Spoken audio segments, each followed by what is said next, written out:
Lecture du livre de l'Exode, chapitre 19, des versets 1 à 2, puis 9 à 11, ensuite 16 à 20b. Le troisième mois qui suivit la sortie d'Égypte jour pour jour, les fils d'Israël arrivèrent dans le désert du Sinaï. C'est en partant de Réphidim qu'ils arrivèrent dans ce désert et y établirent leur camp, juste en face de la montagne. Le Seigneur dit à Moïse: « Je vais venir vers toi dans la pécheur de la nuit, pour que le peuple qui m'entendra te parler mette sa foi en toi pour toujours. » Puis Moïse transmit au Seigneur les paroles du peuple. Le Seigneur dit encore à Moïse: « Va vers le peuple, sanctifie-le aujourd'hui et demain, qu'ils lavent leurs vêtements, pour être prêts le troisième jour, car ce troisième jour, en présence de tout le peuple, le Seigneur descendra sur la montagne du Sinaï. Le troisième jour, dès le matin, il y eut des coups de tonnerre, des éclairs, une lourde nuée sur la montagne et une puissante sonnerie de cor. Dans le camp, tout le peuple trembla. Moïse fit sortir le peuple hors du camp, à la rencontre de Dieu, et ils restèrent debout au pied de la montagne. La montagne du Sinaï était toute fumante, car le Seigneur y était descendu dans le feu. La fumée montait comme la fumée d'une fournaise, et toute la montagne tremblait violemment. La sonnerie du cor était de plus en plus puissante. Moïse parlait, et la voix de Dieu lui répondait. Le Seigneur descendit sur le sommet du Sinaï. Il appela Moïse sur le sommet de la montagne. Au nom du Père et du Fils et du Saint-Esprit. Amen. Loué soit Jésus-Christ. Nous continuons notre exode avec Moïse et le peuple juif dans la première lecture d'aujourd'hui. Mais cette lecture est tout à fait spéciale parce que on ne parle plus des difficultés, mais on parle du fait que Dieu veut se manifester à Moïse. Se manifester à Moïse, ce n'est pas pour Moïse lui-même, c'est pour que le peuple mette leur foi en Moïse, pour que le peuple commence à croire que Moïse est réellement l'envoyé de Dieu, parce qu'ils ont la grâce d'écouter Moïse parler avec Dieu.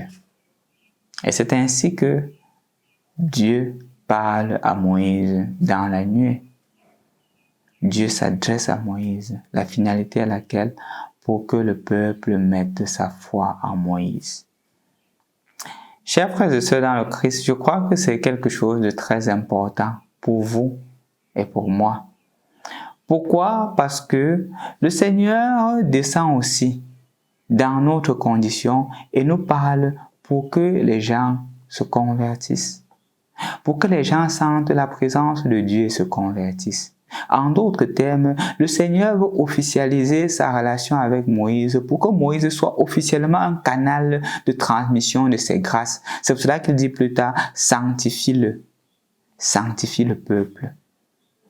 La question donc qui devrait se poser, c'est celle premièrement de savoir, est-ce que moi, comme chrétien, comme personne qui est à la suite de Jésus, est-ce que je me laisse sanctifier par Jésus?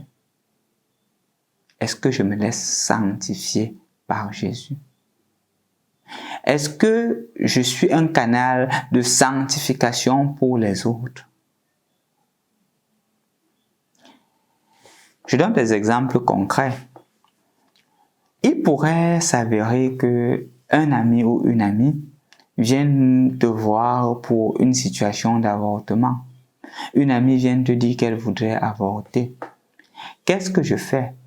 Je suis un canal de bénédiction pour cette fille-là et pour cet enfant, ou je suis un canal de malédiction en lui conseillant d'aller avorter.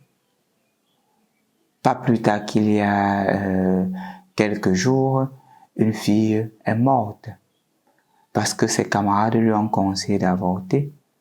Et c'est arrivé, elle est décédée. Maintenant, en ce moment, suis-je un canal de bénédiction pour cette fille? Est-ce que l'enfant est une malédiction? L'enfant n'est jamais une malédiction. Avoir un enfant n'est pas un péché. Si quelqu'un vous dit qu'avoir un enfant, même si c'est hors mariage, c'est un péché, il vous ment. Avoir un enfant n'est jamais un péché. Est-ce que je suis un canal de bénédiction pour ceux-là? Quand on vient me parler de quelqu'un, est-ce que je parle toujours en mal de cette personne-là ou j'aide les autres à voir les qualités positives de cette personne?